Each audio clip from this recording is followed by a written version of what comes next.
This is the Thoughtful Travel Podcast, and I'm your host, Amanda Kendall of the notaballerina.com travel blog.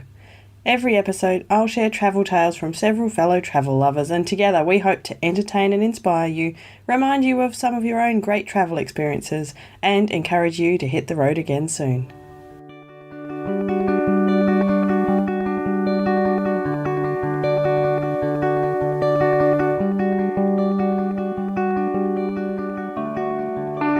Welcome to episode 1 of the Thoughtful Travel Podcast. Today we're going to be talking about the tricky issue of eating and drinking. Well, I guess eating and drinking in themselves aren't too tricky, but if we're travelling in a country where we haven't mastered the local language, it can really be a challenge. There have definitely been plenty of times when I've not quite been sure what I'm eating, or I've ordered something and ended up with something completely different, and it's all part of the fun. And we're going to hear later today about some other travellers and their experiences with food and language. But before that, I actually want to tell you one of my language success stories. It doesn't always go wrong. So back about a decade ago, I was living in Japan and learning Japanese for the first time. And it was quite a challenging language for me. And I tried really hard and was trying to make some progress. Anyway, we'd been there perhaps half a year or so, and Christmas rolled around. Now, unfortunately, in Japan, Christmas isn't really celebrated, and so I actually had to work that day as a teacher, and I didn't get home until the evening. So it was a little bit of a sad way for me to spend Christmas instead of being back home with the family, as we normally would be. But to reward ourselves that night, my friend and I decided that we would order a home-delivered pizza. So in Japan, especially then, that was a real luxury because it was really expensive. It was something like $60 for a pizza, which is kind of crazy. Even now, that's still crazy. So the next challenge, because we didn't have any way to order online or anything like that you might these days, was we had to make a phone call to order the pizza. And then we had to speak Japanese to do that. So that task fell to me. And we'd actually planned this a little in advance, so I'd been practicing for a couple of days about how to order this pizza in Japan. And it was so tricky to start with because you had to decide what you wanted on the pizza, and they're renowned for having kind of unusual toppings on their pizza. Corn and prawns and chili sauce and eggs, all sorts of stuff. They don't seem to mind what goes on their pizza. Anyway, I made the phone call. I managed to explain my address in Japanese. I managed to order the pizza we wanted in Japanese.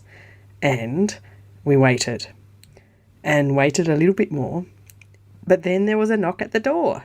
And the pizza actually arrived. It was even exactly the pizza we'd ordered. So I had proved to myself that I was making progress with my Japanese language skills, which was quite fun. We got to eat something reasonably delicious, and on top of that, the delivery driver was wearing a Santa hat. So it was actually a great Christmas after all. But not everything goes so well when you're talking about food in a foreign language. I'm going to talk in a minute to Craig and Linda Martin. They're two New Zealanders who've been travelling around the world for a decade now. They chronicle their travels on the Indie Travel Podcast. In fact, the Indie Travel Podcast was the first travel podcast I ever listened to, so it seems quite appropriate that they're my first guests. So here are Linda and Craig talking about some language difficulties they had at a restaurant in Slovakia. Probably the most memorable of my miscommunications happened, as these things often do, in a restaurant and involving alcohol, but not in the way you're probably thinking right now. So we were in this tiny, tiny little town in Slovakia, somewhere between, I think, Bratislava and Košice. We were traveling by train and we had a hop-on, hop-off. Is it Eurail Pass? Eurail Pass. So we decided we're a bit sick of sitting on this train. We'll grab our stuff and we'll just jump off at the next town and we'll go and find lunch and just throw the dice and see what there is, and then jump on another train in a couple of hours and continue our journey. So we did that and we lucked out. The town was lovely with medieval buildings and a beautiful town square. And we chose to have lunch at one of the many restaurants lining the square. All of them had kind of menus of the day or lunch specials, which were a set price for kind of a starter, a main, and a coffee. And so we were sitting at this kind of windowed restaurant, looking over this beautiful square, looking over the facades, and, just people watching a bit as you do. And the waitress came, and we managed to communicate somehow that we wanted the lunch menu. And so food arrived, and that was great. And what I really wanted was a glass of wine. So I know how to say wine in a lot of languages, probably more than I ought to. So I started kind of using wine. I think I started with German because we're close enough, and then kind of flipped into French and Spanish and Italian, and English had already been proven to be a failure. So I was jumping around all of my European languages, trying to communicate that I wanted a glass of wine. And it just wasn't happening. So we resorted to the international language of sign. And so I was playing charades, trying to get this. I was doing a goblet in the air and holding a wine glass up to the light and swirling it and then drinking it. And I think we managed to get there. The lights went on, and she said something that sounded remarkably similar to the German word for wine, remarkably similar. And I said, yeah, that's the one. And so now I had a quandary. I had to communicate what kind of wine I wanted. I wasn't trying to be flash. I just wanted red wine and not white wine.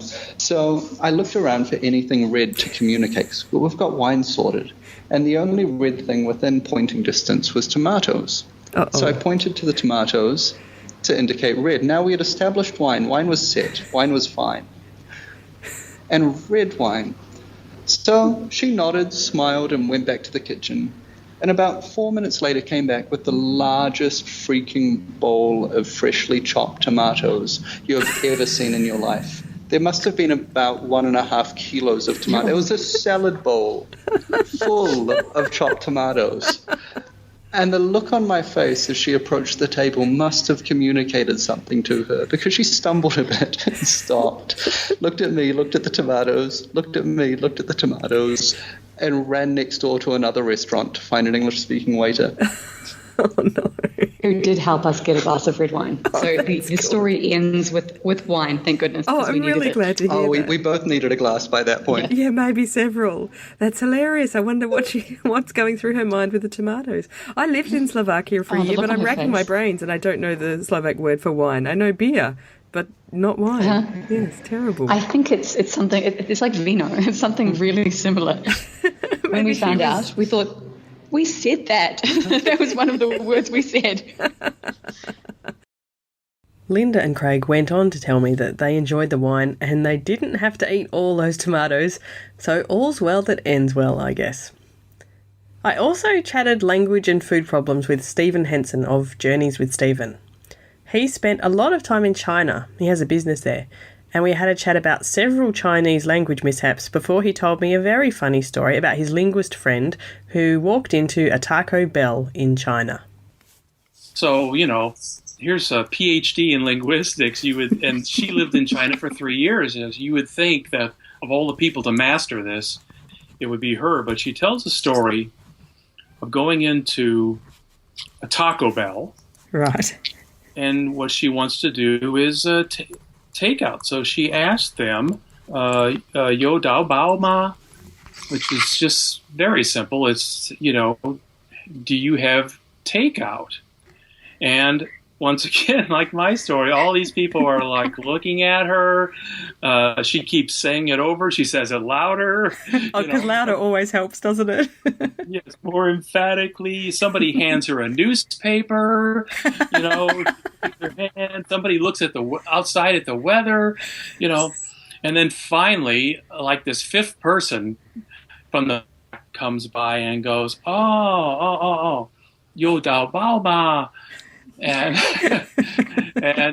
she says, yeah, that's what I've been saying. And he says, yo, which means have, we have, yeah.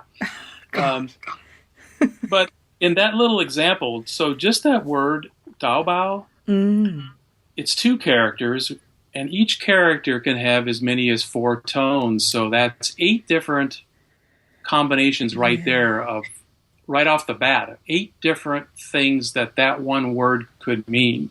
That really makes it difficult, doesn't it? Well, as she pointed out, so da bao means give me a big hug. Unusual at a Taco Bell. And da bao means newspaper. And right. da bao means a big hailstorm is going on. So, oh no, that's terrible. But it seems, as a foreigner, I actually did try to learn Mandarin in my high school days for about a year, and I got quite low grades in it exactly because of my poor pronunciation. And I was quite shattered because until then I'd considered myself a good language student, but Mandarin absolutely beat me. But, as a foreigner, it seems to me like in the context, you're in a fast food store, you think that they would extrapolate from that, what she's talking about. But obviously it's not that simple. So how difficult to get around. At least no one gave her a big hug, so we know that much. No, that would have given her a bit of a shock, I guess. But unlike you, I've never been good in any languages. I was reminded of taking this little crash course before I went to Paris one time, 3 weeks of conversational French. And my wife and I were in a restaurant, and the menu, of course, was all in French. And I said, not to worry, I've got this down. I know these words. This all looks familiar to me. And look at this here. Here is vous servez. I know vous, that's veal, so, and I like veal, so I think I'll order that. And servez must just be some nice, wonderful way of preparing it or something. Of course. Not quite. Servez means brains. So what I ordered and it arrived was this giant plate with puddles of calves' brains floating on them. So that sounds terrible. I can make big mistakes in any language. Yes, it's not just in China. That's good to know. Did you eat this terrible dish in France? I did.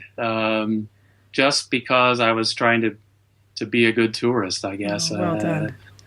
But you wouldn't order it again?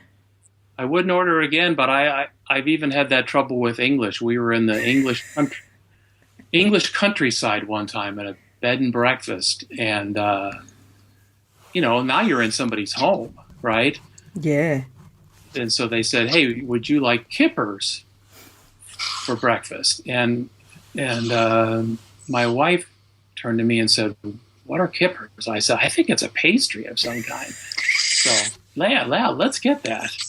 And then they brought it. It was a giant plate of these huge sardine-type fishes that hung over both edges of the plate. And I ate those too. That's a long way from pastry. Did your wife eat them too, or did she decline? Ate hers. My goodness. That was one of my few times I was a good husband, I think. But I love that Stephen could even have language and food problems in a country where he kind of really can speak the language. Some great stories there from Stephen. After Stephen, I chatted to Kristy Morton, a local Perth friend of mine, who's also a blogger and, more recently, a traveller with her daughters and husband. We started off chatting, though, about patisserie problems, or especially getting what you want in a patisserie when you don't speak French. But we also diverted our chat into talking about helping our kids to learn foreign languages too, so that they can avoid perhaps some of the mistakes and experiences we've heard about today already, because we think that maybe foreign languages aren't too well taught here in Australia. I don't know what they're like where you are. It'd be interesting to hear about it. So here's Kristy talking about her patisserie problems in France. So when we went to France a few years ago, that was a trip we did have planned for quite a while, and so I had no excuse to not learn the language other than the fact that I'm really bad at learning languages. Mm-hmm. I think I blame the fact that when I went to school, we didn't do language in school. So that's a big problem in Australia, I agree. So definitely, as a side note, our girls are going to learn other languages as they're growing up, because I think it's important. It's much harder when you're older to learn. It's much, much harder, that's right. So that's my excuse, because when I would go through my French phrase book and try and pronounce things, they never sounded the way that they're supposed to. I think French is particularly hard to pronounce. That's my excuse for my French too. Yeah, but yeah. They leave out a lot they have all these letters that they don't pronounce. That's just, German is much easier. If you see it, you say it. I don't know. I'll have to try some German, but my French, I'm not going to say any now because it's too embarrassing. It's okay. I'm not saying any either. It was quite bad. When we went, all I could say really was hello, goodbye, and I could say, do you speak English? And my name is Kristy, and that was about it. So when we got there, we travelled around a few small towns, and evidently no one in those small towns seemed to speak any English whatsoever. So I just remember the worst time I had with the language was when we went into the patisserie and I just wanted to buy some nice macaroons, and I spent at least 20 minutes in that store trying to tell the girl I wanted some macaroons, trying to explain what I wanted, how many, and how much money, and it was really embarrassing and so frustrating, but very enjoyable macaroons at the end. Well, at least you got a reward out of all your troubles there. And so next time you go back to France, will you try and brush up a bit more French? Oh, definitely. Actually, I want to go when the girls are a bit older and make it sort of a bit of a project before we go of learning a phrase every week or something like that. Great idea, yes. And one phrase has to be, I would like 3 macaroons, please. Yes, well, I suppose at least now I don't eat sugar, so I won't need to ask. True, but that will open up a whole nother extra can of worms, I'm sure. Exactly. And they'll think there's something wrong with me, so I won't tell them.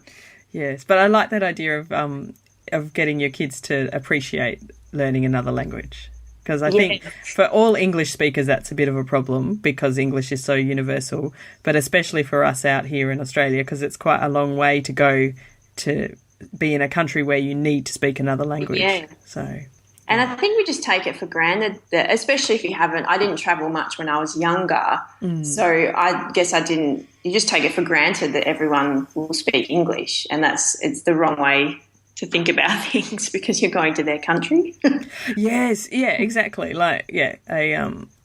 Someone from Iceland is not coming to Australia and assuming that anyone will speak Icelandic. Yes. But exactly. They're learnt from a very early age that they're a minority in the language they speak, whereas here in Australia we're kind of shown that, the whole world speaks English, so it's... don't worry about it. Yeah, exactly, which is, really sad. And you're right, like the language education in schools is really not fabulous in Australia. So. Yeah, it's quite disrespectful, really. Yeah, that's right, I agree, that it bothers me.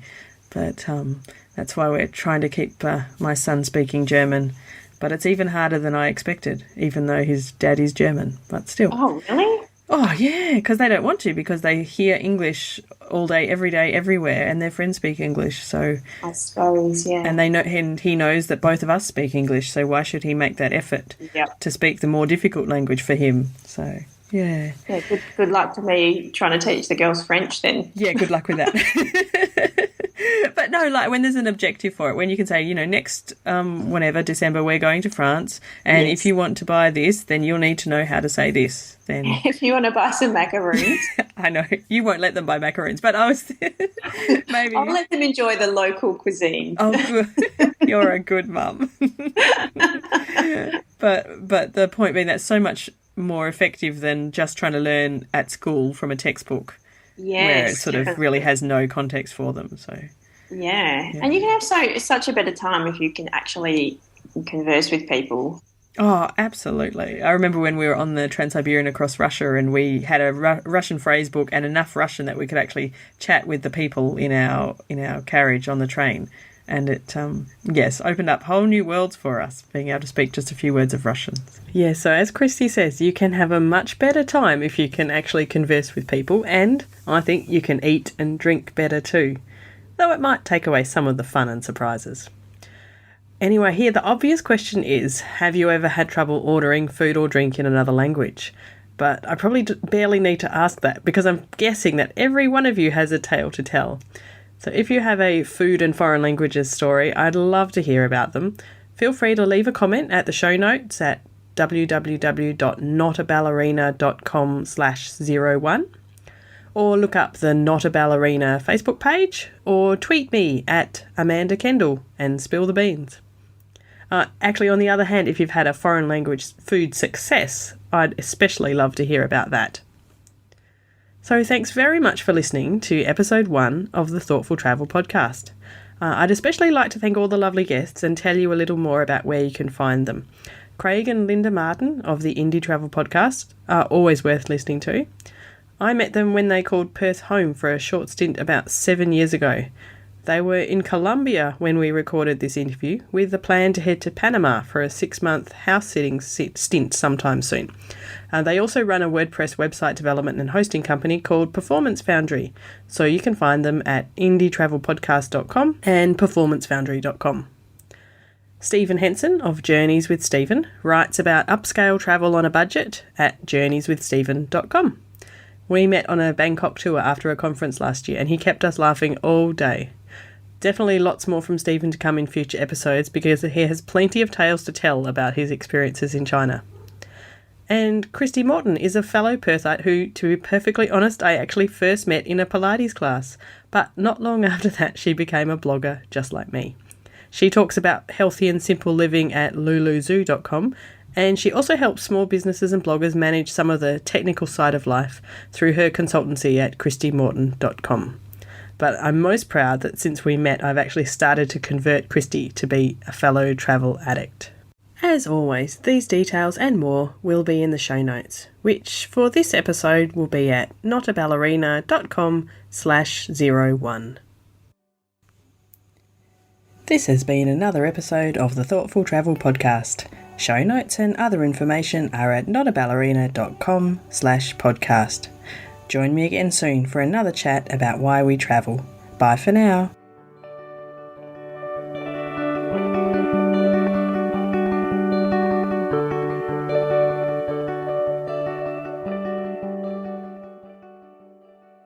Jackrabbit FM. For your ears. Who is that? Hi, Podcast.